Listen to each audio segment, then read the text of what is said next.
morning, millennials. Welcome back.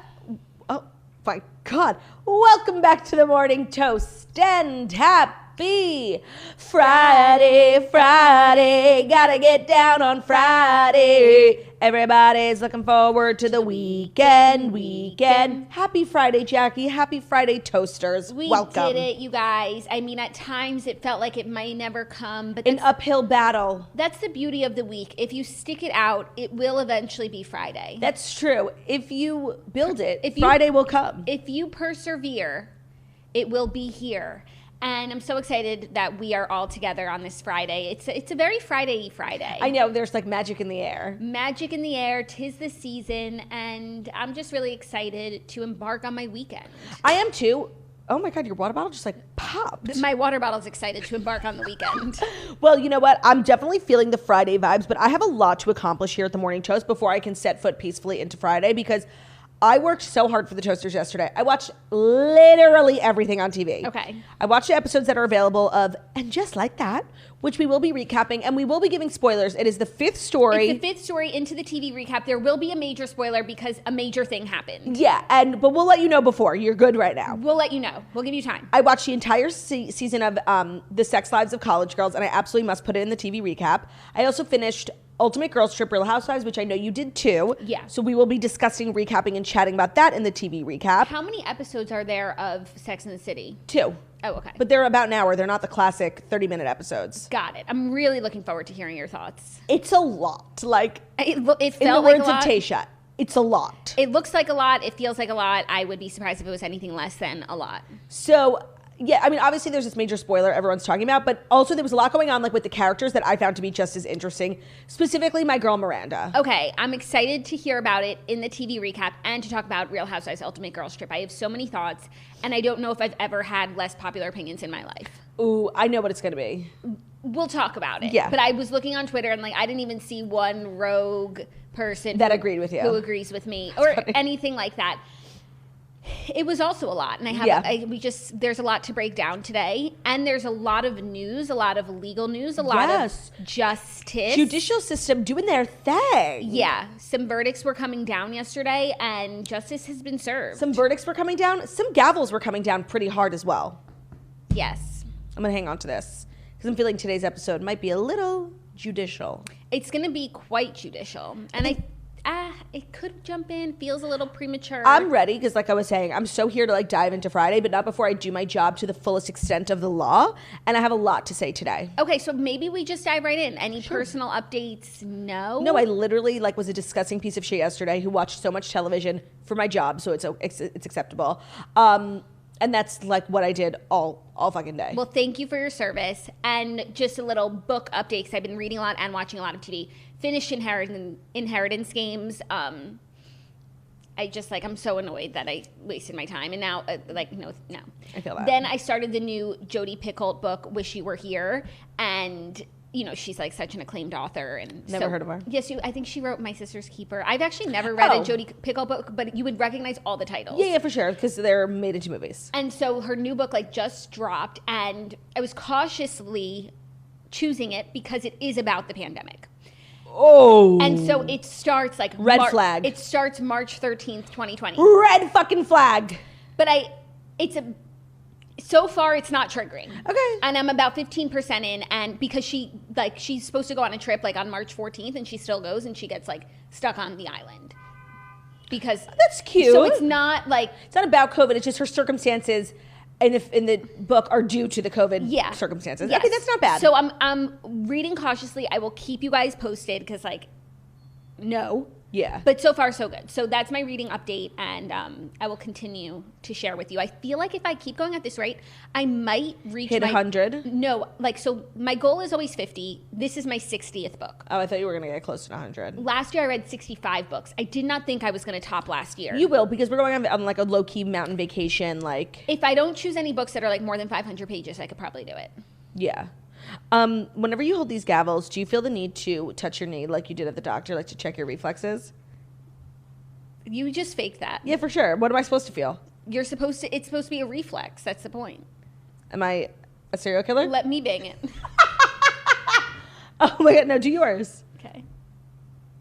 I think also your leg is supposed to be hanging off the doctor's table. Like, I don't think this counts. And also, I think it's like when you know it's coming because you're administering it. Oh, that's a really good call. It's a little. You are so smart sometimes. Thank you. I'm probably not even right, but it sounded good. So I was hoping to reach my Goodreads goal of 30 books, and I'm ready at like 26. And I just haven't been able to pick up my Kindle, but I'm hoping just to like bang out 5 while we're on vacation. Yeah, you'll do great. The hard part is finding the books. Yeah, send me recommendations for like really cute, twisty-turny, short books.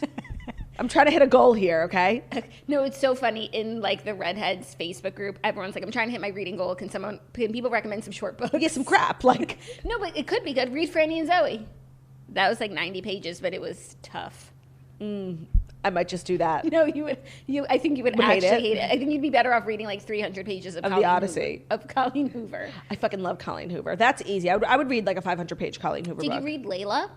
No, because that was the one Colleen Hoover book you told me I wouldn't like. Well, I can't believe I haven't even spoken about this. At the Redheads. You're so modest. I'm so modest. No, at the Redheads, we are currently running Reader's Choice Best Book of 2021 because the Editor's Choice with all the hosts was so controversial. What book won from the editors? So it was everyone gave their top 3 picks. And then if your third pick got a score of 1, your second pick got a score of 2, and your first pick gets a score of 3. And then I added up all of the numbers. Yep. And because Dana and I had the same number 1 book, that book won. That book is also Margot and Rebecca's least favorite book that we read this year. So it was Clara and the Sun. Mm-hmm. But it's also like written by like a Nobel laureate. Like it is a good book, but it was just not the Redheads cup of tea. So I posted like that's the Redheads book of the year, and the people were up in arms. Quaking. So it's like, you know what? Let's do a Reader's Choice, and it's pretty shocking. You are such like a community manager of the Redheads. Like, you know what? And I feel like you don't even talk a lot about the Redheads. So successful. It's like one of our most successful ventures. It's really like you guys are almost at 50K on Instagram. That's crazy. It really brings me so much joy and nachas, and I love every part of it. And it's looking like the Midnight Library is going to be the Reader's Choice Best Book of the Year. No, that was Dana's. And honestly, it was my number 2. I'm totally okay with that. But shockingly, Layla comes in at number 2. It's Colleen Hoover. Yeah. And is it long?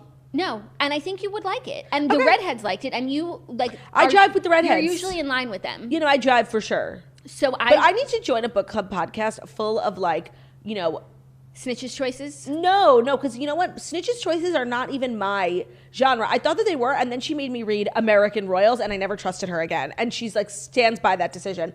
I need a book club full of like bored housewives who are looking for like cute, erotic, romantic comedies. I think there are so many book clubs like that. I actually think that's like the stereotypical book club, and I think that's the one I need to join. Yeah, maybe. You guys are too scholarly for me, I think. Well, it's every month is different. It's a mixed bag. It's a mixed bag. Yeah. So, because Dana's really scholarly. I think Rebecca and I are pretty much like on the same wavelength of like Snitches. Sometimes we're like genre fluid, but we do love historical fiction. Mm-hmm. And then Snitch comes in with to bring the age average slightly down. Yeah, and to bring the pornography slightly up. That's what I love. You know what you might like? What? Even though like we all look back on it and we're like, no, but it was just like I think you might like it. Red, white, and royal blue. Oh, you know what? I've gotten recommended that a bunch of times. Yeah, I would have read it even if it wasn't a Redhead's Choice because it was coming up on so many lists. Mm-hmm. And I think you might like it. Okay. So yeah, 5 more books. I think I can do it. I think you can do it too. She's going to do it, you guys. No, I'm definitely going to do it. Yeah. Even if I have to just like catalog some Dr. Seuss books, you know? Yeah. No, you'll be great. You're also such a fast reader. I think you're a faster reader than me. I'm extremely fast. Yeah. Because my font is so big on my Kindle. That's my little hack. That's insane. You read so fast when your font is enormous. But like you get carpal tunnel now from tapping? No. Tap, tap, tapping on the glass, waving through a window. All right, let's jump in. I do feel ready now. And also, if you are a redhead, make sure to go vote in the final poll. It's up on our Instagram story. I want everyone's voices to be heard on this one. Without further ado, it is time for the Fast 5 stories that you need to know before you wake up and take a bite out of your morning toast. And today's episode is brought to you by The Pill Club. If you're on birth control, remembering to take your pill is already enough work. Forget going to the doctor in person to get your prescription and picking it up from the pharmacy. The Pill Club wants to help you take the work out of taking care of yourself. The Pill Club carries over 120 FDA-approved brands. Most brands of birth control are free with insurance or Medicaid. Otherwise, prices start as low as $9 a month without insurance. The Pill Club delivers birth control to your door for free in discreet packaging, and their licensed medical team is just a text away to give you the best reproductive health care. Skip the office, skip the waiting line, and join the club. Right now, when you go to thepillclub.com/toast, the Pill Club is offering a $10 donation to bedsider.org for every Morning Toast listener who becomes a patient. Your donation will help low-income individuals get access to birth control through bedsider.org. That's thepillclub.com/toast to get your first birth control care package and donate to help more women in need of affordable birth control. Remember, thepillclub.com/toast. You must use that link to make sure the donation goes through. Great. Okay, our first story, big news. Jussie Smollett is guilty of staging a race-baiting hate attack to boost his career. Guilty on 5 out of 6 counts, nearly 3 years after he claimed 2 Trump-loving bigots beat him up, tied a noose around his neck, and doused him in bleach. Jussie Smollett was convicted Thursday of staging a hate crime in a misbegotten bid to raise his public profile. I didn't realize that was the reason behind it. Yeah, I mean, it crossed my mind, but I wasn't sure that was the verified fact. This article seems a little editorialized. They're taking some liberties. It's the New York Post. 12 jurors in Chicago criminal court found the disgraced actor guilty of 5 of 6 counts of felony disorderly conduct for filing a false police report following testimony from 13 witnesses and more than 9 hours of deliberation. As the jurors read out the verdict, he stood huddled with his attorneys and kept his eyes trained on the panelists and remained stoic. The actor, who took more than an hour to return to the courthouse to hear the jury's verdict, now faces up to 3 years in jail, was later seen embracing his siblings and family. Following the verdict, his lead defense attorney said that the actor plans to fight the conviction on appeal. He said, quote, he's committed to clearing his name and he's 100% confident that he's going to get cleared by the appellate court. Unfortunately... Sure, Jen. Sure, Juicy. Unfortunately, that's not the route we wanted, but sometimes that's the route you have to take to win, especially a case where we remain 100% confident in our client's innocence. That is so delusional. You know what? Here are my questions. Mm-hmm. I know that this is like a gross misuse of police resources, but is this something you go to jail for? For lying to the police? Yeah, well, he faces up to 3 years in jail. Yeah, but it's possible he could also get out with like a year of community service and parole. But yes, it seems as though he might go to jail for this. He lied to the police. I saw today that he used $100,000 of police resources. Is he getting fined for that? On this little stunt. So crazy. I didn't see anything about fines. Okay, well, that was my first question. And my second question is, like, does Jussie have, like, a lot of money? Because, like, to keep fighting, it's a lot of legal expenses. Like, I'm curious how he's paying for this because he was on Empire for, like, a good amount of time and he definitely got paid a lot. But he hasn't been working in 3 years. Yeah. So I'm just curious. Wow, I can't believe that was 3 years ago. You know, I know. I saw a clip the other day of his Robin Roberts interview. Like, it was just, like, going was around. This before it was exposed that it was fake? Before it was exposed that it was fake, where he's talking and he says, I will never, and he's, like, very, you know, somber and, like, chronicling what happened to him. And he said, I will never be a person that this didn't happen to.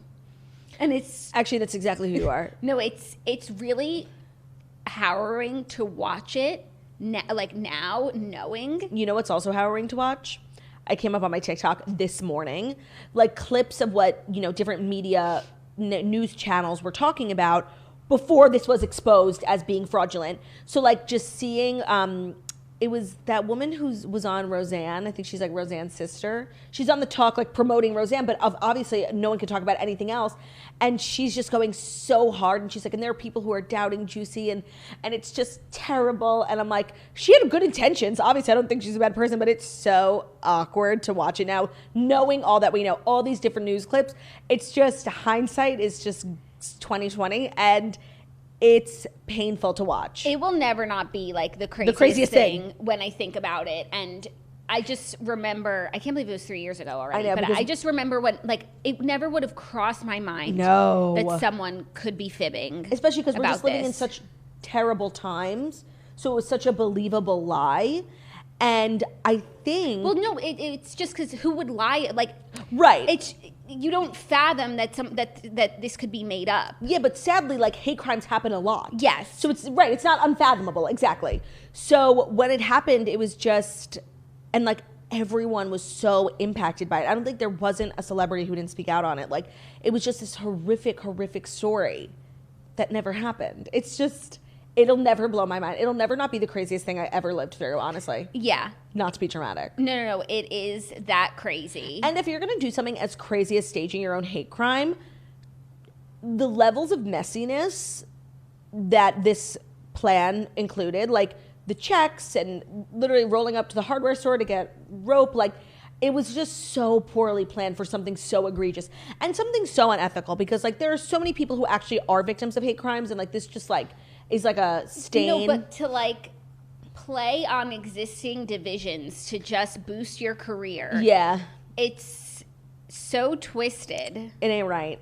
And also, I don't know how, I mean, if you are going to stage a hate, maybe there are ways to, he could have, ordered the rope on Amazon. Kept it on, no, but still it would be on his Amazon. Yeah. In this day and age, if he's sending them the script of what to say, like that, there's a paper trail, unless, maybe he should have wrote a pen and paper and then like burned it.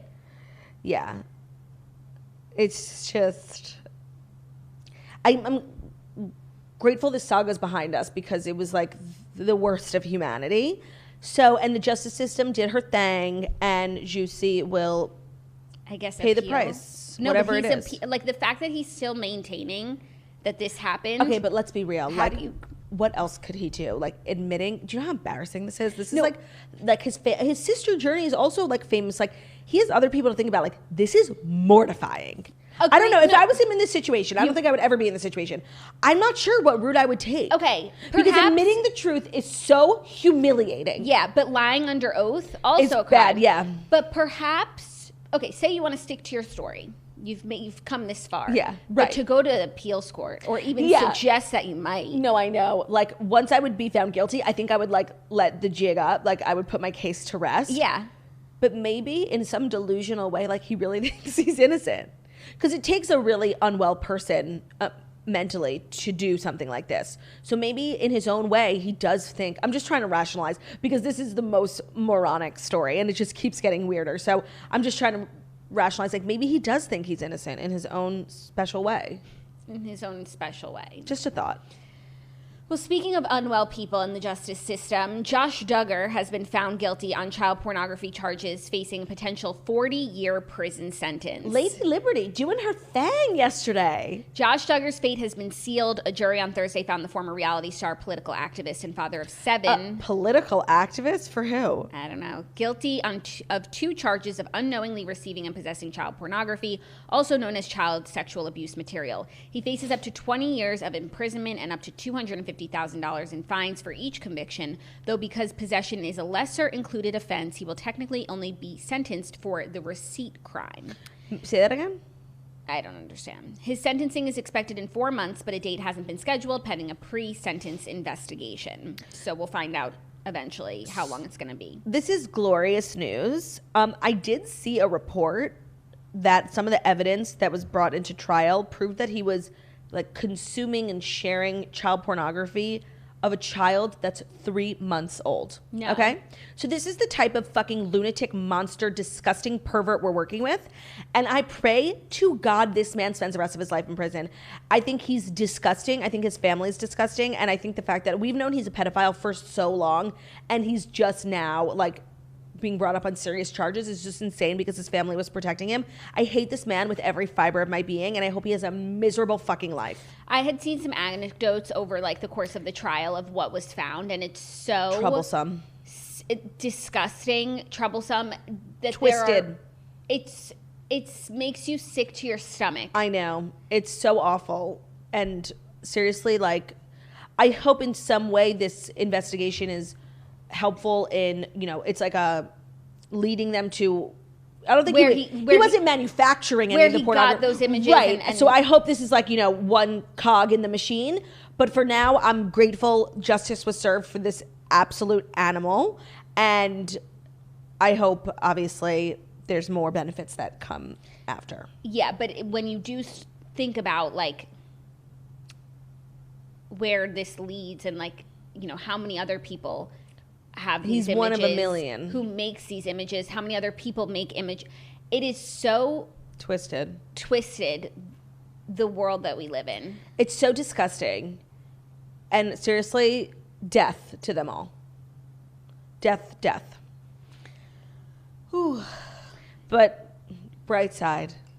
Justice has been served. Yes. You know, we're 2 for 3 on public trials. You know, we just you have guys, Ghislaine left. It's been a very legal, judicial, couple weeks. It has been. And I just want to brace everyone. Like, I don't think we're going to get what we need Me neither. in the Ghislaine situation. And it's really disappointing. And I'm doing everything I can not to turn into a full-blown conspiracy theorist, but I have literally not seen this trial being covered on any major news channels, outlets. I'm seeing it on random Twitter accounts, and I'm trying not to fall into a deep dark hole of conspiracy, but there's just so much out there to consume conspiracy-wise, and I have a feeling it's not conspiracy if it's the truth. Thank you. I just have a feeling we're going to get absolutely nothing. Absolutely the courtroom nothing. Was closed. Everything the was just... prosecution is bundling... They're about to rest, I think. Yeah, they so much stuff that would have been illuminating has been kept private. We're getting nothing, you guys. So I have a list. I'm checking it twice. Jussie, check. Oh, excuse me. Josh Duggar, check. Ghislaine.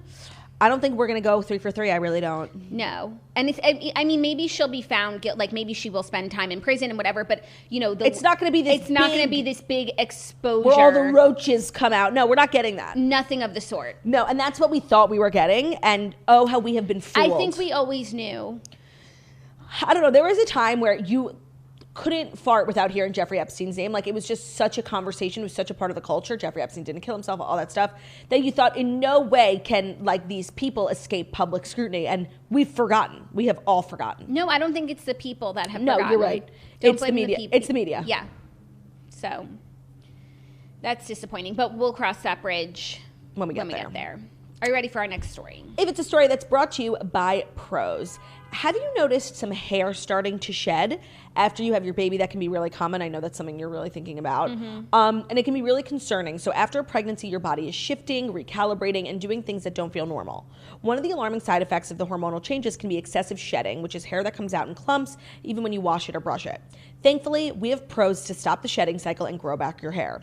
Prose specializes in custom hair care, and now they also make custom hair supplements that are personally tailored to address your specific cause of shedding. So you could shed for a multitude of reasons. I know a lot of people who have experienced hair loss, whether they're just going through stressful times, obviously postpartum, and it's nice to have something in your home that can prepare you for this. They take into account things like hormonal changes, stress level, diet, and more, and the result is customized supplements guaranteed to help you grow thicker, longer, softer hair in record time. They're made with clean, safe, and natural ingredients. The Prose hair supplements are just 2 capsules you take daily. The first strengthens and rebalances the scalp to reduce shedding, and the second capsule helps to spark fuller, faster, deeper growth in the follicle. Multiple studies show that over 90% of women taking Prose hair supplements saw less shedding, more growth, and improved overall appearance in just 90 days. Try your own custom hair supplements, and you'll get 15% off when you go to prose.com/toast. That's prose.com/toast for your free in-depth hair consultation and 15% off custom hair supplements. Wonderful. Our next story, Kanye West asks Kim Kardashian to, quote, "run right back to me, baby," during a benefit concert. Kanye is making another public plea for reconciliation to his estranged wife, Kim. While performing at the Free Larry Hoover concert Thursday at the LA Coliseum, Kanye dedicated his song Runaway to Kim. After singing the lyrics, "I need you to run right back to me, baby," the rapper added, more specifically, Kimberly. Oh, wow.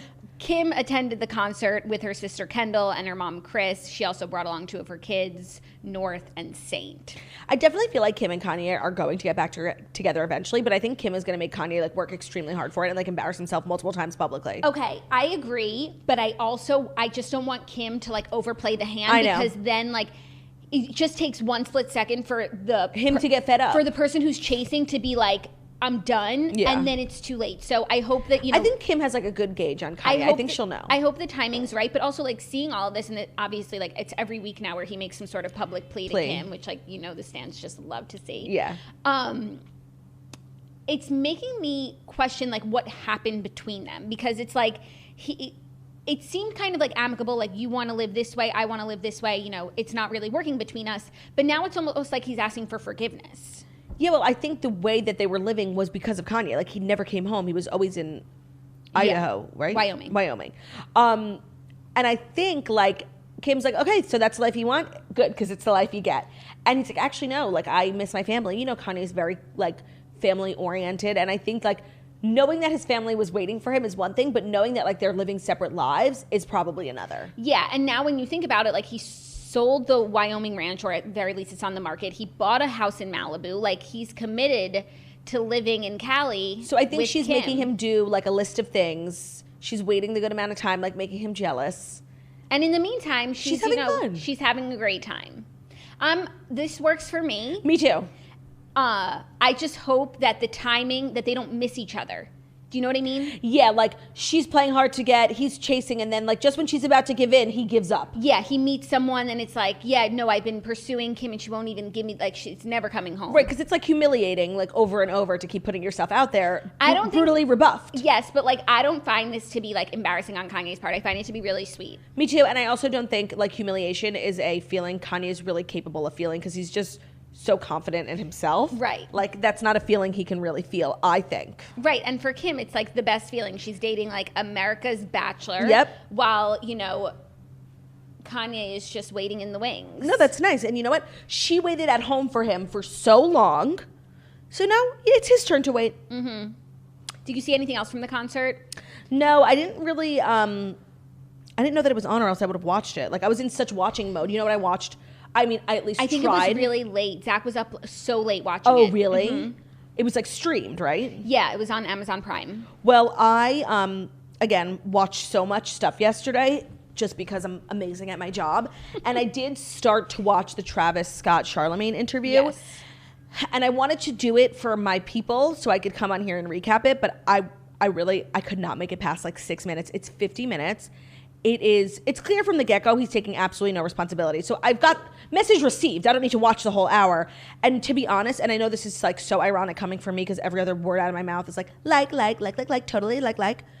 Travis is just, yeah, like, and I'm like, I sound like that too, but it was filled with nothing. It's Tom Sandoval. Yeah, and you know what? I'm now conscious of how many times I say because it doesn't sound good. Other people, our like is other people's you know. Yeah. Is not great. I do think it's better than like because there's less of a stigma around it. Yeah, we'll get there. Don't worry. Yeah, but I agree. But the whole message of the interview is that he's taking no accountability. So I don't really know why I needed an hour of that. He said it in the first couple minutes. Okay. Yeah, and I don't think, well, actually I didn't watch the whole thing, so I can't really say. I don't think Charlemagne was hitting him with, like, the hard questions. Okay, but there is, I only watched it another for 6 minutes. So 44 minutes. If you want to watch, let me know. And I couldn't, like, gather from the comments what the general reception was. All the comments were really just, like, praying for the families. Yeah. So I'm not sure, like, what the interview accomplished. Got it. Well, speaking of Pete Davidson, sort of, Miley Cyrus and Pete Davidson revealed they got matching tattoos after SNL in 2017. Miley and Pete used to share a secret tattoo.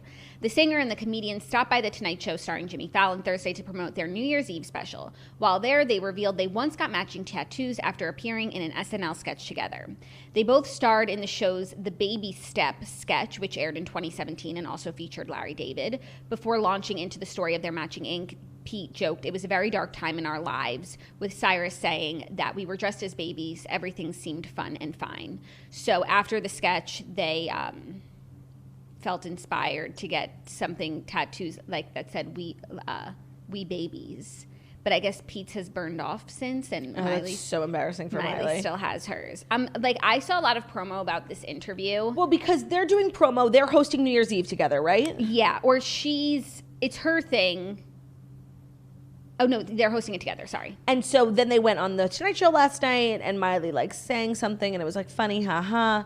I feel like tacky promo like this is so beneath Pete. Yeah. This is, like, so Miley. Like, this is her, she loves, like, kitschy Tonight Show stupidity. Mm-hmm. But I feel like Pete is so, like, not this. No, this whole thing was just... corny, weird... I don't know. And unclear. I'm not understanding, like, what's going on. And they got tattoos. No, and that's, like, hella embarrassing. Like, you got tattoos with someone, and, like, there's mysteriously burned off and like you're left with this moronic tattoo. Yeah, but I guess when you have so many tattoos, it doesn't matter. It's not like the biggest deal to Yes. just get something that you think is cute or funny. Yeah. I don't know. Yeah. I know. This is like classic Celebrity clickbait nonsense. Yes, I know. But good to know that they're hosting New Year's Eve together, even though, like, you know, I used to literally, when we were growing up, like, I used to fucking love that show. Like, Rockin' Dick and Clark. Rockin' Dickin'. Dick and Rockin' Eve.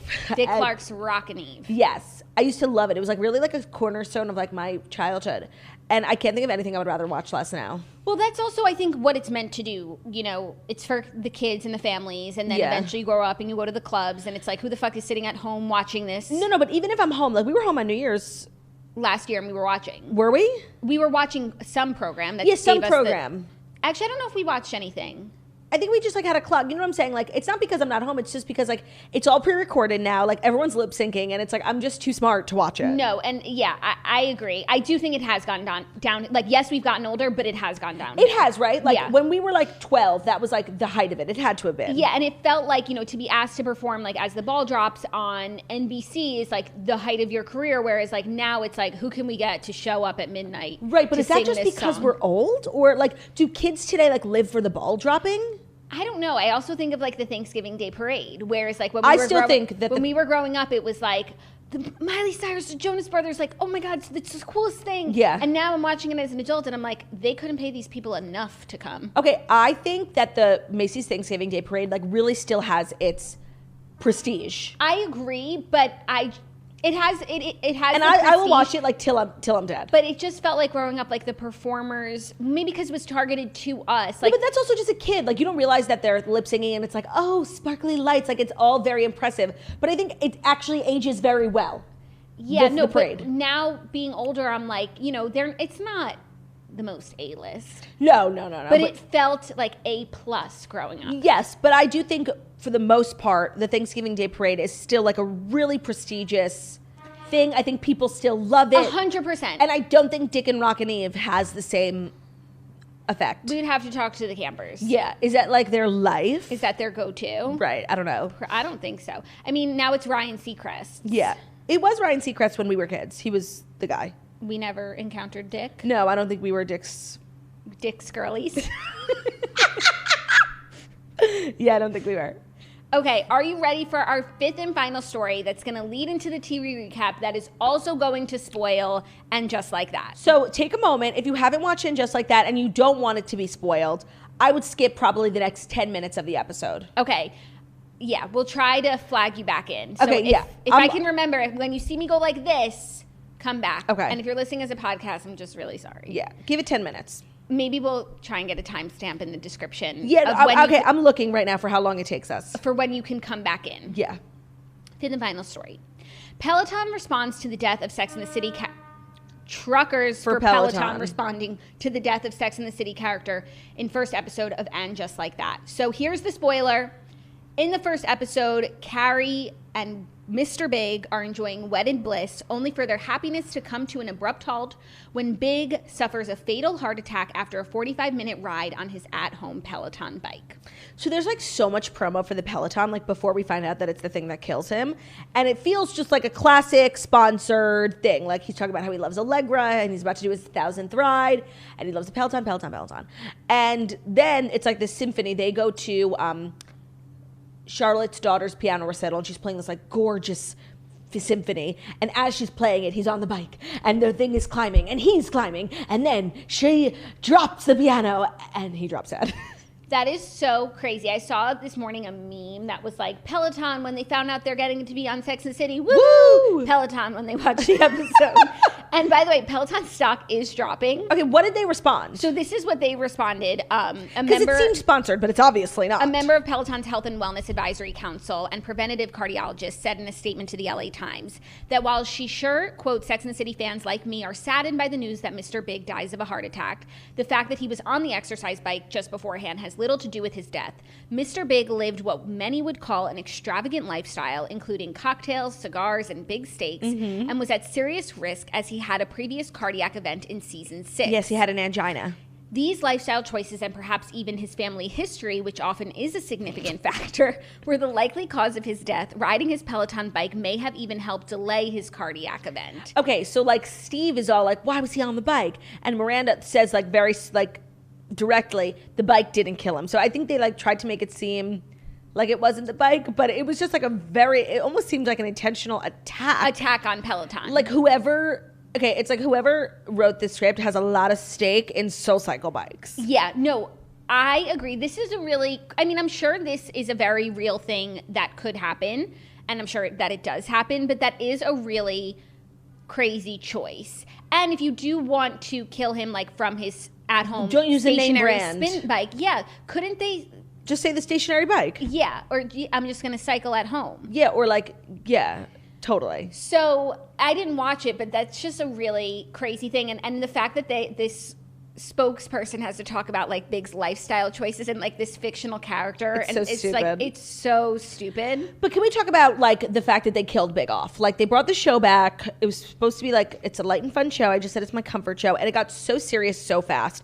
And when you said yesterday that like they killed someone off, I had heard that Big was going to die. And so when you confirmed it, like I knew that it was Big. Okay. And it was like hella sad. Like I actually did cry. Like the whole second episode is like preparing for the funeral and the actual funeral. And it's really sad. And like she gets his ashes. Like it's so dark and so bizarre. They do that with every like Sex and the City. Ever since they wrapped, it's like, what's the worst thing that could happen? Carrie gets left at the altar. What's the worst thing that could happen? She cheats on Big. What's the worst thing that could happen? Big dies. And it's like, wait, why couldn't we watch the 10 years of wedded bliss? Yeah, no, but they have this like fabulous apartment. They were being so cute. Like, and they do talk about COVID. They're acting like we're living in a completely post-COVID world. Like they're going out to dinner, waiting for a restaurant. They're not wearing masks. And they're like, oh, remember when we used to have to wear masks? Like, it's fine. It's not bothering me because it's not like a main storyline. But I'm really struggling with the show between like absolutely like despising it and also like kind of really loving it. And here's why. Okay, I actually have something to say for why I hate it. Okay. So she's on a podcast.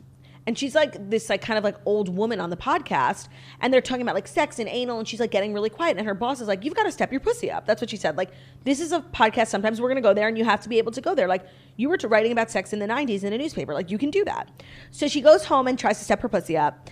And she asks Big to masturbate in front of her. And like, we watch it. It was horrifying. You watched it? Yeah. Did they show penis? No. But like, it's this like two people sitting on a bed, like one's masturbating, the other one's watching. Okay. It was horrifying. So it's shit like that like they're trying to like, I don't know, make kind of shocking moments like they used to have. It's just not cutting it. And not to be mean or ageist, but like watching an old man masturbate is just not my idea of a good time. I'm sorry.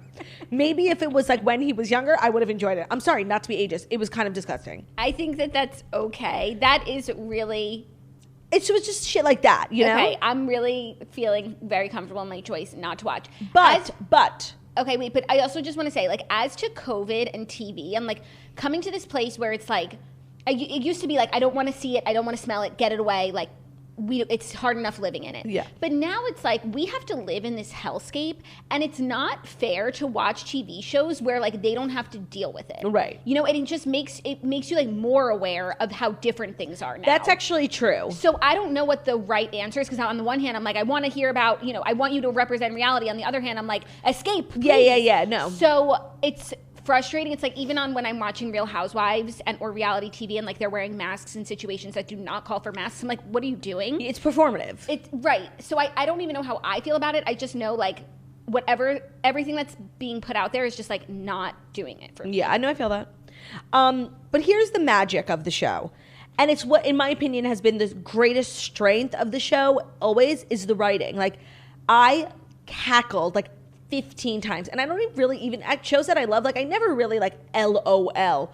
I cackled. Like the writing is just so good and so funny. But it does feel like the show is like kind of morbid because we're watching Willie Garson, who's like the best, and he's being so funny, and he's still married to Anthony, and he's dead.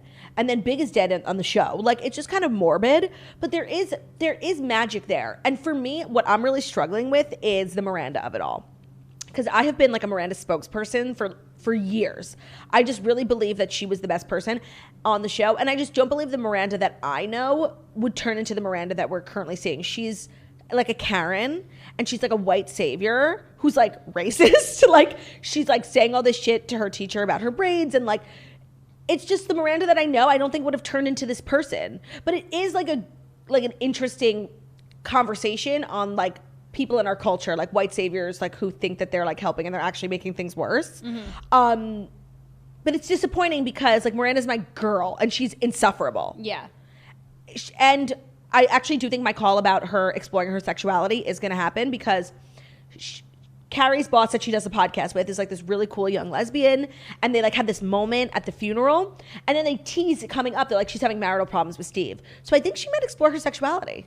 Nice. Which would be very interesting. So does Carrie host a podcast, or she just was like guesting? She's on the podcast. She's like, she recently started like taking pictures of people's street style on Instagram, and like it got really popular, and now she's like an Instagram like digital person, and she started doing this podcast. It's like it already existed, and she's like one of the 3 like people who joined panelists. Okay. And she likes it, but she like sucks at it. Got it. Sounds like Carrie. Yeah. So and it was like annoying because like right before Big died, they were like going to go to the Hamptons, and like I'm like, let me see the Hamptons house. Like I want to see Carrie's life now. Like she worked all this time like to have the life that she has now. I'm like, we can't even see it. I barely got to see their apartment before he dropped dead. Yeah. Like the closet and the shower, like I got to see none of it. Damn. Yeah. Sounds, the reviews didn't look good. You know, I've actually seen people really enjoying it. The thing is, if you love the show and you love the characters, like you will like it. Samantha. So what they say about Samantha is, you know, the book business isn't what it was, and at one point Carrie just had to like fire Samantha as her publicist because she couldn't pay her anymore, which is like bullshit because she's married to Big, but whatever. And apparently Samantha took it really hard, dropped them all as friends, moved to London, and won't answer any of their calls or texts. So they did leave it kind of open. But then at the funeral, Carrie was like, I didn't want any flowers. And she walks in and there's like this gorgeous set of flowers on the coffin. And the women who run the funeral home are like, well, we know you didn't want any flowers, but these just arrived and they're really gorgeous. And here's the note. And it was from Samantha. And so she texted Samantha, thank you. So it is like open-ended. Like Kim Cattrall could come back. But it's just such a mischaracterization of Samantha. Like Samantha is the most ride or die bitch out there. Like who even knew Carrie was paying her all these years? No, I thought she was doing it pro bono because Carrie had no fucking money. Yeah. So it was like, it had holes in it, but it also was just not who Samantha was. Like Samantha didn't care about money. Samantha was so successful on her own. Samantha was the best friend. Something so silly as that she never would have let like a 30-year friendship end because of that. So I just feel like it was a misrepresentation of who Samantha was. Yeah, I totally agree. I don't think without Samantha, for me, it's not gonna work. But if I like that they left it open for her to come back, because that means they've left it open for me to come back. Yeah, and so the 4th woman who I think they're like planning to make like another seat at their lunch table is this woman who goes to the same school. Her kids go to the same school as Charlotte, and she's like so cool. And Charlotte like wants to be her friend on the PTA, and they're like becoming friendly. And I think that she's gonna become like the 4th. Got it. And what's up with Charlotte? I have a feeling we're gonna explore one of her daughter's sexuality because she didn't want to wear the dress. The dress was like a whole thing. Maybe she's non-binary. I think that's where they were going with the whole dress thing. But her and Harry are just epic. It's like Lily, who was the oldest daughter, is very much Charlotte, like concert pianist, loves this Oscar de la Renta dress that she bought. And the younger daughter is like more of a tomboy, Rose, and her and Harry are really close. So it's kind of like perfect. Cute. Yeah, it's cute. And Harry's like still the best. I think if they came between Charlotte and Harry, like people would riot, but you would think the same about Carrie and Big. You would also think the same. It's like enough.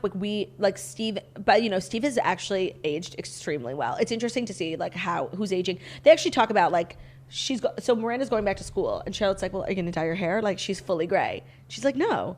And Charlotte like makes a face, and so they talk about like how old they're getting. Actually, like I would say they spent a little too much time talking about how old they're all getting. It's like, we get it, you're old. Talk about something else. Yeah. Like we know Steve is going deaf. Like everyone's old. It's like a little annoying. Right, but then they also like disregard age when it comes to, you know, her trying to masturbate. Right, yeah. But what about just like sex at any age? Yeah. Like, why don't you bring that to the podcast? 100%. Bloom where you're planted, Carrie. Bloom where you're planted, Carrie.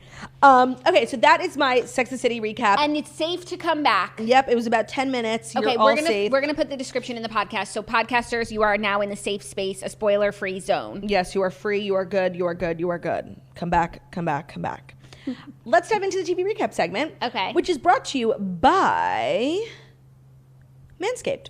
Santa baby, it's holiday season and you don't know what to get as a gift or a stocking stuffer? Well, today's sponsor Manscaped has the tools to guarantee you win this year's stocking stuffer competition. That's a mouthful. Manscaped, thank you for having an excuse to get all the gifts he's been needing year round. They've changed more than 4 million men worldwide for the better. So if you have a man in your life who maybe has some nose hairs that have been bothering you, some ear hairs, some more private genitalia hairs that have been bothering you, give the gift of subtlety with Manscaped. Their best-selling product is the Performance Package 4.0, which is at the top of every man's wish list this year. You'll find the Lawnmower Body Trimmer, which is the best trimmer on the market for his balls, back, chest, the list goes on, and the Weed Whacker, which is the ear and nose hair trimmer. Let's not forget their famous liquid formulation. So they have ball deodorant, crop reviver, ball toner. They've got you covered head to toe for the man in your life. Great gift for your boyfriend, for your partner, for your husband. They also have shampoo and conditioner that just launched. They have cologne-infused body wash. Just like if your man's not taking care of himself, like here's a very subtle gift. Like here, I got you this whole thing. Just use it all in the shower. Goodbye. Whether it's for your partner, dad, brother, friend, get them something they will actually use, and it's almost sure to get a laugh. Get 20% off and free shipping at manscaped.com with code TOAST. Cheers to rocking the best gifts of all this season. A gift for him, but really a gift for you. Manscaped.com, code TOAST. Those are the best gifts. Yeah, the ones that are like self-serving. Yeah, 100%. That's a perfect gift for the man in your life. I was actually thinking about getting that. You sent me this heated blanket when we were watching Margot on QVC. They kept promoting this heated blanket that like sometimes a heating pad is just not big enough for the surface area of your body. Or for me and Brew together. Right. So if you get like a heated blanket, it's like a whole thing. And it's been haunting me ever since you sent me the link. I almost bought it on the TV. And now I'm thinking I actually might get it for Ben, for me. I got it, and I'm so excited for it to come, and that's Bruno's Christmas present. That's because cute. He's going to be so excited. Because you know what? This heating pad is not big enough for the two of us. It is so fucking small. And I just really have been enjoying watching QVC. Like, me too. I feel like I am the perfect audience member. I spend so much time at home. I'm always shopping, and I love things like that make your life easier, you know? And this is not an ad for QVC. We've just been watching a lot because we haven't even spoken about how Margot recently got a gig on QVC and she's been like killing it. No, and like even when her segment's over, just I keep watching. They have so many like great products. They also have the best prices. Unbeatable. And it's just really down to a science. And I've really been enjoying, like, I find it to be very soothing. Me too. But, you know, I'm going to wind up with a house full of crap if I keep watching. Okay, but like they were having this thing. Did you see this like big charging block? No. It's like, okay, it's like it was $79 and you could plug in just like an outlet to it. You could charge your phone. Obviously you could jumpstart a car. It had like insane voltage for like a blackout. I actually feel like it was a really good thing to have. Oh, no, I saw something like that on Amazon recently and I thought it was a really good thing to have. You'll have to send me the link. I will. It was on QVC. Oh my gosh, yeah, jumpstart a car. Okay, so let's do Ultimate Girls Trip. Let's do Ultimate Girls Trip. Which wrapped up on Peacock. I think yesterday the final episode came out. Yes. What are your overall thoughts? Did you like it? For some reason, maybe it was just the headspace that I was in. When I watched the first 5 episodes, I couldn't get enough. I'm like, this is so great, so different, so unique. And then I took a couple weeks off, and yesterday I watched the last 3 episodes, 5, 6, and 7. And I couldn't be bothered with the stupidity. Like, it was just infuriatingly stupid. I kind of felt the opposite. In the beginning, I was like, this is a little awkward, like everyone in their egos, and I'm just like a little uncomfortable. And then by the rest of the episodes, I was like, okay, this is moving like a well-oiled machine. And my issue with it only had to do with like, you know, the drama and where everybody landed. And I found it to be like really sad for Ramona, like beyond, you know, just this, she's not getting along with the girls. Like there were so many instances. And I know she's like, I hate being in a place where I have to defend Ramona because really she's quite indefensible.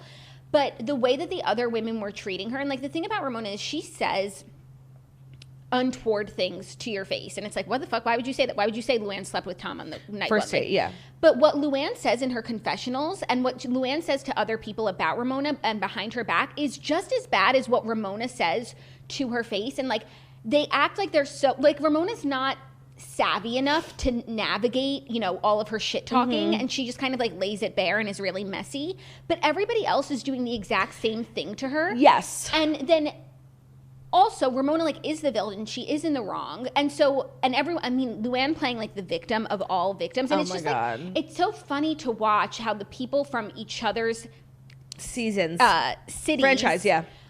like how they misrepresent each other and those are the people who are getting along the least. So it's Ramona and Luann, it's Cynthia and Kenya, and it's Melissa and Teresa, who have so deep-rooted, we can't even get into it. Who literally don't even know each other. But the thing about, like, in New York City, yes, everybody kind of, like, rags on Lou, but, like, Lou did that shit. Like, there was a time embarrassing. when Lou was fucking insufferable. Yeah. It was the Tom time. It was cabaret time. She got arrested. Like, right now, Lou is in such a good place, but, like, Lou is rewriting history. Yes. And Ramona is there to say that's not how it happened. But the other girls are just, like, eating it's it up. Her truth. Like, and Ramona did try to tell you about Tom. Like, everybody tried to tell you about Tom. And even though it was a sad situation, like, you can't say that Ramona wasn't trying to be a girlfriend. No, I completely agree. I think in a lot of ways, yes, Ramona was, like, being insufferable, but that's just, like, so Ramona. But there was, like, a crazy amount of hypocrisy from the women. Yes, like, especially when Luann and Ramona were getting into it on the boat, and Kenya somehow just, like, inserted herself right in the center of it and, like, did put hands on Ramona, and, like, nobody said anything. Yeah, even the Kenya Ramona drama starts on the plane, and as I was watching it, they do so many flashbacks in this show, which is annoying. But so Ramona's telling the story of how she met someone. Yep. And Kenya is literally, like, pushing the story, being like, you were cheating on your husband. Like, if I were telling the story saying I was with my husband, we're going through a divorce, I met this guy, we're flirting, but, you know, I'm married, and she's like, and then someone's like, you were still married? You're like, you're not listening then. And so she calls her, like, offhand a bitch, which is like, since when is that the biggest offense of all time? No, you know what? I thought Kenya was, like, really pushing Ramona in that scenario and, like, misrepresenting what a nice story that Ramona was trying to tell. Everybody on the, like, especially Kenya and Luann, like, are really pushing Ramona's buttons. Unfortunately, Ramona is not savvy enough to, like, just put it out of her head and be like, I know they're trying to get at me, and she gives them the reaction that they want. And every morning she says she's not. She's looking at herself in the mirror and she's like, I'm going to keep my mouth shut. And she becomes the villain, and she's making it so easy for them. But, like, then not only do they push her buttons, and also, like, you can't talk about the Tom situation and lie like that. You know Ramona's going to come and correct you, and she's going to look like an asshole. Yeah. Fell into your trap. Yep. But then, now she's on the outs with everyone. She's on this island of her own, and she brings them all to John's house, and she's, like, clearly, like, feeling herself having a moment. She's already confided in the women, like, I have nothing to go home to. Everybody knows she's, like, this, like, kind of sad older lady. And the way that Kenya and Luann... evil. ...were at that dinner just made me so sad for Ramona. It was so sad. No, it was so evil. Like, not only it was Kenya's idea and Luann's execution, and just together it was so mean-spirited. And, you know, Ramona had to pretend like she didn't care. Yeah, obviously thank God she did. She did that at least, and didn't just give them more reactions. They would laugh at her more. Like, it was so mean, girl. And it's like Kenya is the most popular girl in the house, and everybody loves her, and everybody's, like, following her. And Ramona is the biggest loser. I'm sure Cynthia's giving her run for her money. No, I'm sorry. Cynthia is the biggest loser. We're going to get into that. Cynthia's the biggest loser, but Ramona is the most on the outs. The most disliked. And when the most popular person is constantly, like, you know, messing with the loser, it doesn't feel right. No, and I'm sorry, Ramona did say one thing extremely factual the entire time, when, like, Cynthia is just, like, getting on this weird hill of, you didn't let me do my glam 25 minutes earlier, like, so stupid at Teresa's dinner. Like, the most... Cynthia was, like, needing some argument because she was, like, becoming so irrelevant, and she, like, oh, everyone's hating Ramona, let me talk some shit on Ramona too. And then Ramona's like, you guys are so bored, all you do is talk about me. And that's, like, what really set Kenya off. And you know what? Ramona was speaking 100% facts. This entire weekend would have been so lame without Ramona. Like, everyone's just getting along, pretending to be someone they're not. Teresa, everyone was pretending to be someone they're not. Fraudulent vibes. Thank God for Ramona. 100%. And I think this example I'm about to share really sums up, like, what is so wrong. They all were taking pictures with Michael, doing a photo shoot. Yes! Doing a photo shoot on the beach, like, feeling cringy. themselves, like, cringy, you know, but, like, modeling as much as they can for, you know, they are who they are. And Ramona's doing the same thing as everyone else. It was just the editing. Just, like, trying to, like, you know, be cute for the pictures. And they're all, like, laughing at her in their confessionals in front of her. And it's the like, editing was like, wah, wah, wah. Like, and in that situation, she's done nothing wrong. Like, or even when they're doing the twerk off. And Ramona, like, none of them can twerk. No. And Ramona, not even Cynthia. And Ramona's there, like, trying her best. And Kenya, who they're not even on speaking terms, is, like, pulling up her dress and, like, watching her butt. And it's like, and Ramona she doesn't even react to it. I know, and it just felt like too. everybody's constantly poking fun at her. And at her age, like, it just feels really mean. No, and yes, I agree. And I know that this is, like, hella unpopular, but it's just so easy to like go along with like Ramona's sex trade. It's harder. It's honestly, we're more creative for looking at it with a more nuanced eye. And I don't know, like, I think the whole thing started off on a bad foot because they all like hated Ramona with the room thing, but I didn't really feel like Ramona did anything that bad with the room thing. And it was just after that, it was just like down the hill she went. Yeah, and she didn't help herself at all, but I thought like when she had the conversation. Well, she was wasted for that whole day. I know, and that's the other, like, I just wish she didn't drink so much because then she just, like, digs herself in deeper, and she never does that on New York, and Lou said that, too. Like, she doesn't drink on New York, no, that's the thing. She always has a drink. But she's never drunk. She's never drunk. And she knows exactly how to act, but the second she has a drink, she becomes, like, old Ramona, and that's why she doesn't drink anymore. Yeah, and that was really frustrating because it's like there's no getting through to her. We're just going to have to wait till tomorrow, and that's just, like, frustrating about alcohol in general. And you just really, like, you're never going to win the argument. Yeah. But when she was having like that post Bailey Bowl conversation with Kyle and Teresa. Yes. And they really were taking the time to understand her. Nobody had done that yet. Nobody had done that. I felt like I understood her even more. I almost wish that she didn't practice what she was going to say to Kenda because she used the good surprise on them. Yeah. And then when she went to Kenya, she was acting because she was trying to remember what she said. But what she was saying at the table did seem extremely genuine. You know, I just feel so torn about Kenya because on her show, I think she's just like evil. Like what I'll never forget, Kenya Moore hair care. Like just I think she's done so many evil things and she's like really mean to a lot of people who are nice to her. But she was really confusing me because like when she gave that trip to Teresa, that was so nice. It was just seemed so out of character for her. And then also giving no, that was Cynthia, sorry. No, she was just doing a lot of things and everyone was so drawn to her energy. Like I must be wrong about her because everyone in the house like couldn't get enough of her. I don't know. If I'm going based on the other women, it's like who you were in Turks and Caicos was like your absolute best foot forward and very, very phony. But I think the person who was most themselves was Kyle. Yes, but Kyle like is shrewd enough that even if she like, you know, wanted to have an issue with someone or something like rubbed her the wrong way, aside from like the Bailey Q thing, she really like is not, I think she just made the decision like, I'm here to have fun. I'm coming off good. I don't want to not to be confrontational. Yeah. Well, let's talk about Cynthia. I would say who took the biggest L the entire trip. Yeah. And yeah. I was like, oh, she's going to turn it around now. Oh, she's going to turn it around now. And then it's like the last dinner. I'm like, I don't think she's turning it around. No, and like the first few times I was like, you know what? I just know that feeling of like, you're just upset and like feeling off and you don't know how to get out of it. And everyone's making progress. And because you're in your own head, you're falling even further behind. Yes. And like, okay, it's a new day. I'm going to start anew. I'm going to try again. And I get that. But she could never like get out of it. And also she continued to be so sensitive about really small stuff.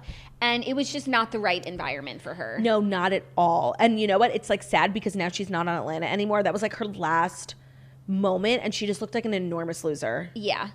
Like really big. Yeah. No, it was quite sad. And then Teresa was just out here like putting on a full-blown act. I'm sure for Melissa it was like very jarring. Like I know that, and everyone was like, "Oh, Teresa, I'm surprised how sweet you are." Yeah, because she's literally being fake. Like no, and here's like it's just why it's like so annoying that you can't cross-reference. But like when Ramona said on the boat that Luann slept with Tom on the first date, which is a bad thing to say. Like, it's very uncalled for. It's private information, whatever. But that's the kind of conversation that flies in Real Housewives of New York City. Yes. Just want to say that. And then Teresa got so upset that Ramona said that. And it's like, wait, weren't you out here last year accusing Evan of cheating? Like, yep. And talking about that's so true. And it's just like, hypocrisy. It's hypocrisy, and it's like that's so true. Unless Teresa were to say that now on this boat, it's like irrelevant to the situation.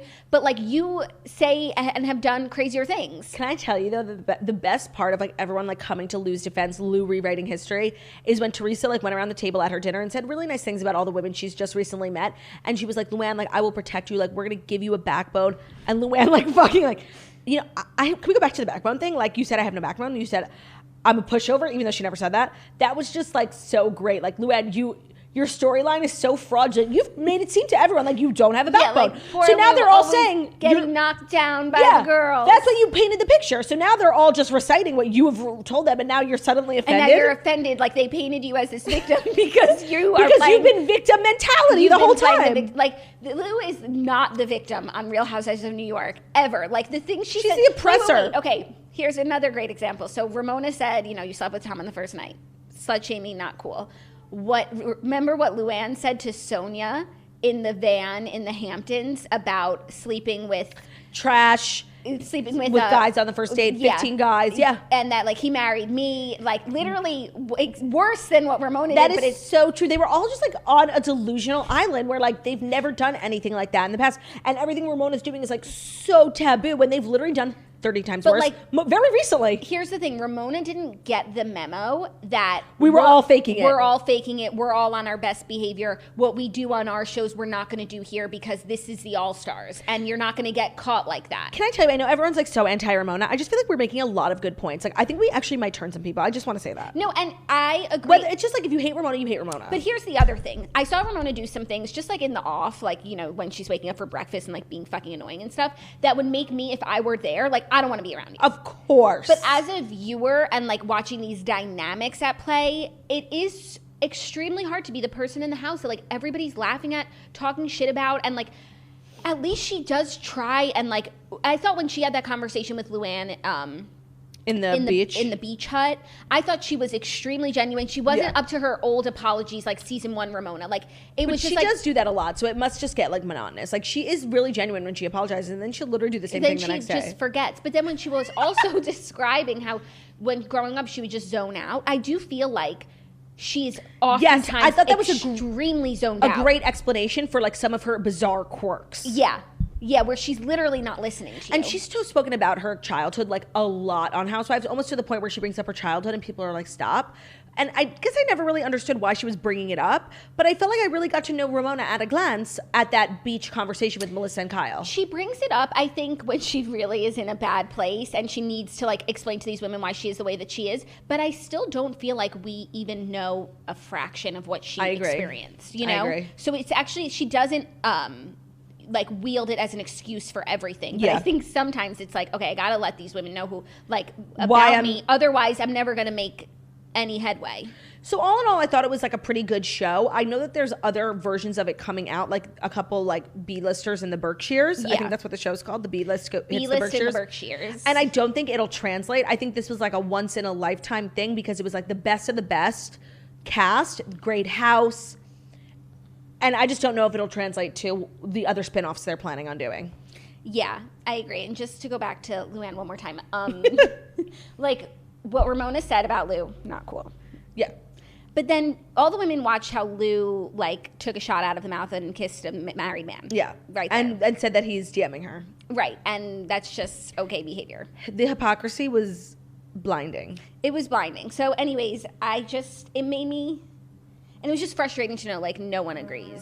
Yeah, I know. Like, we're so in the minority here. Yeah, but it was good. B-List in the Berkshires looks really quite atrocious. An atrocity. I will watch it just because it's, like, actually seems, like, crazy. It actually might be so bad that it's even better than this. Yeah, and, like, these are all women who are off the show. Thirsty. Nothing to lose. I think we're going to get a whole array of Ramonas. Yeah, I agree. You know? Everyone else, they have, like... Too much to lose to be crazy. Yeah, but, like, maybe if you're just crazy enough, you'll get back on. I agree. It's going to be batshit B-List in the Berkshires. No, you know what? Now I'm actually looking forward to it. No, we talked ourselves into it. Yeah, no, the cast is, like, crazy. Like, Brandy Lanville, Tamra, Dorinda, God. Vicky. That's, like, toxic. Taylor Armstrong. Oh, wow. It's really, like, crazy. Okay, maybe it will be good. Phaedra.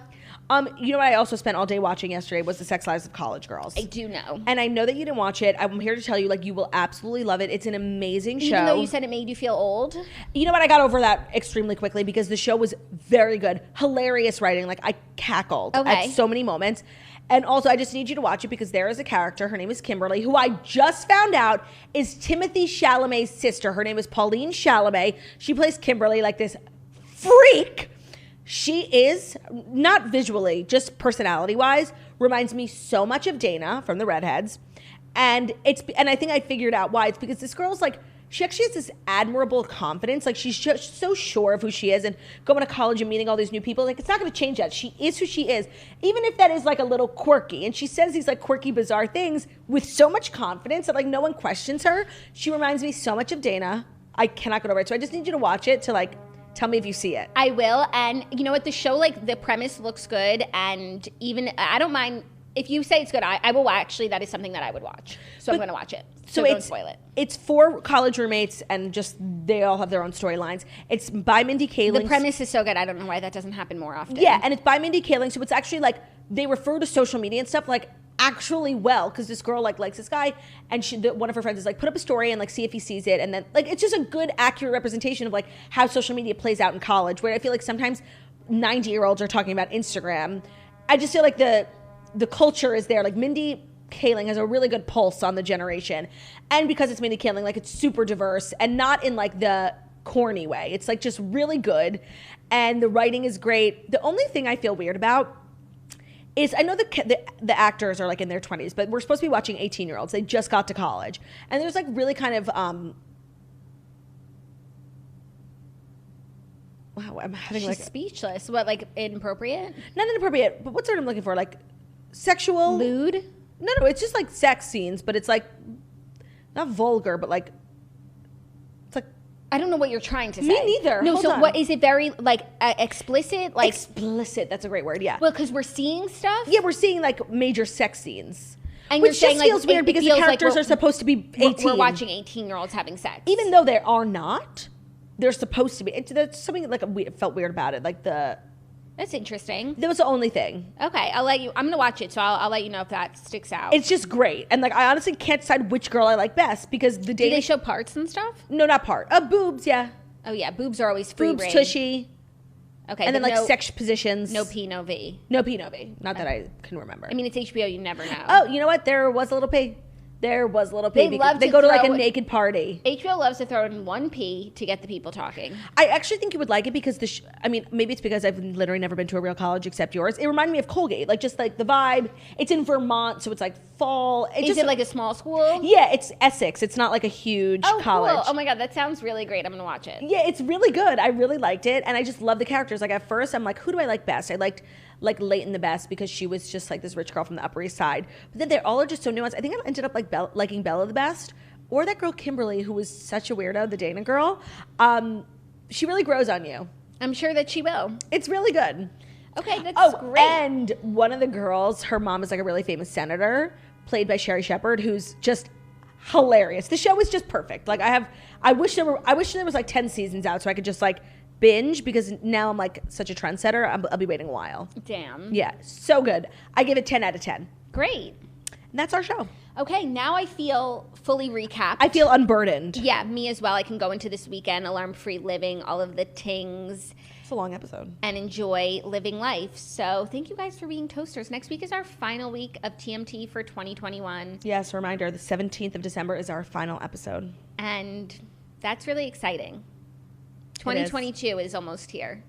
You got to start thinking about resolutions and shit. No, fuck that. I just feel like when you're having resolutions are for broken people. I'm fully whole. Like as a pregnant person, like there's a lot of change coming. Like I don't feel the need to like. You're exempt. No, it's like I'm gonna go through so much, and I also need to make sure to get my steps in. No, you're fucking exempt from that bullshit. Okay. I do think that is when you graduate from resolution making. I agree.